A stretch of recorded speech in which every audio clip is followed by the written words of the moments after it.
out by doing its job and somehow got waylaid and stopped doing its job. It began reporting solely on the administration and the government's activities.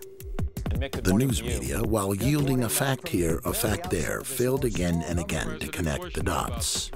The one thing that I personally was hoping for was another Woodward and Bernstein with regard to 9/11. Someone, anyone that was willing to put their teeth into this. The families discovered a website created by independent investigator Paul Thompson. His complete 9/11 timeline, an innovative internet research tool, stitches together information from over 7,000 mainstream news stories. It was all our binders, okay, but laid out beautifully online, and he had the ability to connect the dots. He would put a time up there and then he would back it up with mainstream media sources so you could understand why there were discrepancies in the timeline. Flight 93 crashed at 10:03, but the seismic data says 10:06. And then he'd have a link so you could see the seismic data. The whole mystique of intelligence is that you acquire this very valuable information covertly. If the truth be told, about 80%, 80, of any of what the information that one needs is available in open source materials. Thompson's work soon gained mainstream media exposure. Paul Thompson's timeline is based on public documentation of what we know, what the world knows about 9/11. James Ridgway was among the first to bring attention to Paul Thompson's timeline. You know, it has to be almost taken more seriously than the 9/11 Commission, because, I mean, it's open. There's nothing secret here. As I began researching, I noticed this curious phenomenon, which is that there's a lot of explosive information that has come out in the mainstream press, but it comes out buried. As a casual observer of the news, I'd never noticed any of this stuff. You might find one important bit of information in, say, a newspaper story, and another bit of information on a news show. And if you start to put all those rather obscure stories together, you end up with an almost completely different narrative. For just about any area relating to 9/11, the story is quite different if you dig deeper into the news. And clearly, something yesterday took place in New York that was not foreseen, that we had no specific information about. Like most Americans, Thompson initially didn't question the Bush administration's first statements about the attacks. The administration consistently maintained that there were no warnings or specific threats. No specific threat involving really a domestic operation or involving what happened, obviously, the city's airliner and so forth. There were no warning signs that I'm aware of that would indicate this type of operation in the country. I first became interested in 9/11 around mid-2002, right around the time that President Bush's now famous August 6th PDB became leaked to the press. President Bush was told in August that Osama bin Laden might be planning an attack involving the hijacking of U.S. aircraft.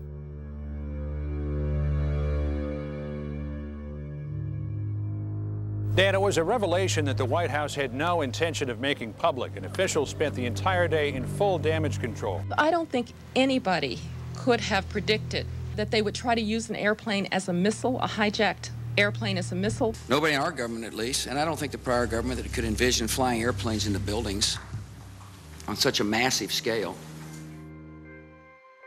His interest piqued. Thompson began to search for news stories that might help him determine exactly how aware the White House had been of al-Qaeda's desire to use planes as weapons. He was quickly able to compile a wealth of examples that any journalist should have been able to find. One of the earliest dates back to 1995. It was codenamed Operation Bojinka, a terrorist plot to use commercial planes to attack U.S. targets. Ramzi Youssef, the bomb maker responsible for the 1993 World Trade Center bombing, had fled to the Philippines, where police discovered his bomb factory. Youssef again escaped, but his accomplice was arrested and spill the chilling plot.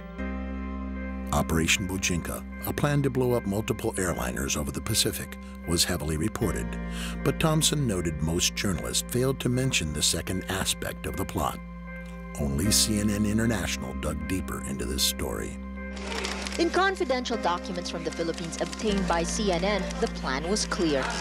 He will board any American commercial aircraft, control its cockpit, and dive it at the CIA headquarters. Other buildings targeted the Pentagon and the World Trade Center. And the FBI, using the Philippine documents, did check the 4 flight schools named there, but found no evidence of any other planned terror attacks. Only NBC reported a stunning confession by a man allegedly trained by bin Laden. It was over a year before 9/11, a Pakistani-British man told the FBI an incredible tale, that he'd been trained by followers of Osama bin Laden to hijack airplanes, and he confessed he was now in America to carry out an attack. Khan was recruited into al-Qaeda at a British mosque, then flown to Lahore, Pakistan for hijack training in a Mach 767 cockpit before being sent to America, where he was told he would hijack a plane from JFK and fly it into a building. I told him before the 9/11, about more than a year, we hijacking in America airline. Khan claims he got cold feet. Instead of meeting his contact, he slipped away, gambled away all his money, and in fear turned himself in and confessed. I've been to Pakistan. I know about this hijacking, something going on. NBC News has learned Khan passed not 1, but 2 polygraphs. A former FBI official says Newark agents believed him, but word came from headquarters, quote, return him to London and forget about it. Access to this exclusive footage from NBC is now restricted. July 2001, according to 60 Minutes, Egyptian intelligence received a report that 20 al-Qaeda had slipped into the U.S. and 4 of them had trained on Cessnas. Now, to the Egyptians, pilots of small planes didn't sound terribly alarming, but they passed on the message to the CIA anyway, fully expecting Washington to request more information. The request never came. In fact, Thompson compiled stories about 14 different nations that had warned the U.S. prior to 9/11. You could have one story that comes out on the front page and another story that comes out on page B12. And what I found is that many times the story that comes out on B12 is more important than the story that comes out on the front page. March. Italian intelligence gave information to the U.S. based on their wiretap of an al-Qaeda cell in Milan. The LA Times and the Washington Post said the wiretaps warned of brothers going to the United States and a massive strike involving aircraft. August. According to Moroccan and French newspapers, an intelligence agent reported that bin Laden's men were preparing large-scale operations in New York in the summer or fall of 2001. The agent was then called to the U.S. to report this information directly. August. Britain warned 3 times of an al-Qaeda attack in the U.S., the final warning specifying multiple airplane hijackings. According to Britain's Sunday Herald, the warning was passed on to President Bush a short time later. It's unknown how many of these warnings, reported but buried in back pages, reached the White House through official channels. But one threat assessment is well known to have reached President Bush directly. It was known as the Presidential Daily Briefing, or PDB, of August 6th. The Bush administration kept it from the public for months until it was revealed in part by the CBS News in May 2002, putting the White House on the defensive. All of this reporting about hijacking was about traditional hijacking. You take a plane, people were worried they might blow one up. I'd like to ask you about the August 6th PDB. Sure. You mentioned it. 2 years later, President Bush responded to questions about what led him to request the August 6th briefing. Yeah. Ed, I asked for the briefing, and the reason I did is because there had been a lot of threat intelligence from overseas. And so part of it had to do with the Genoa G8 conference that I was going to attend. 8 of the world's most powerful leaders gathered here to discuss global problems. And yet, the threat of violence means they're having to keep the world at bay. Just prior to the G8 summit, CNN.com reported the head of Russia's Federal Bodyguard Service has warned of a plot by terrorist Osama bin Laden to assassinate George W. Bush. The LA Times reported U.S. officials were warned of a threat posed from the air by commercial airliners. It's terrorists as well as protesters the Italian government fears, so anti-aircraft batteries were on standby at the airport.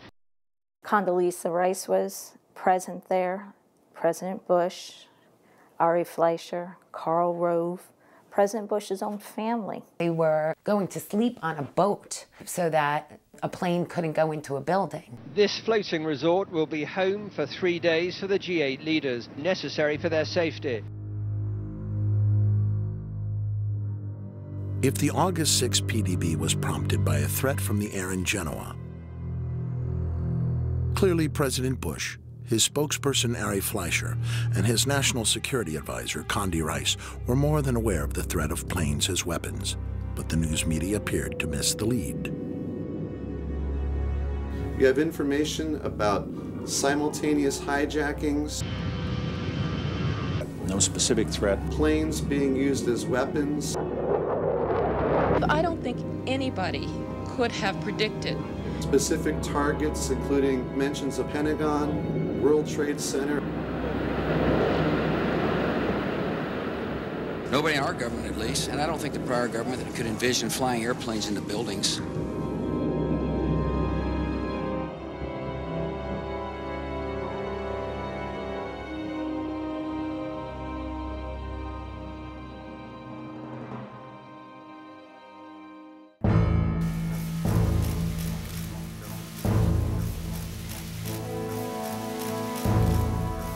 Dr. Rice, would you please rise and raise your right hand?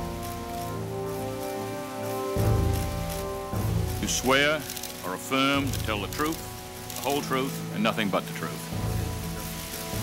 In April 2004, public pressure finally forced the White House to allow Dr. Rice to testify before the 9/11 Commission to answer questions about the PDB and the nature of warnings given the administration. The threat reporting that we received in the spring and summer of 2001 was not specific as to time, nor place, nor manner of attack. Almost all of the reports focused on al-Qaeda activities outside the United States. This sat in stark contrast to the warnings well documented in Thompson's timeline.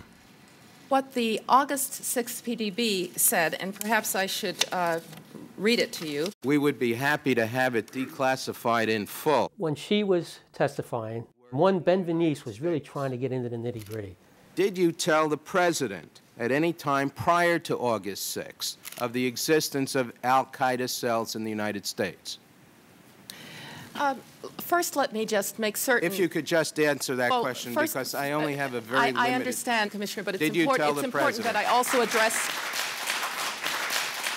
It wasn't like a trial. You couldn't grill these people till you got the answer. I really don't remember, Commissioner, whether I discussed this with the President. Just let me move on, if I may. There were no specifics. And what about August 6th? What did August 6th memo say? And then she would start going off. It was historical information based on old reporting. There was no new threat information, and it did not, in fact, warn of any coming attacks inside the United States. And what was the title of the memo? I believe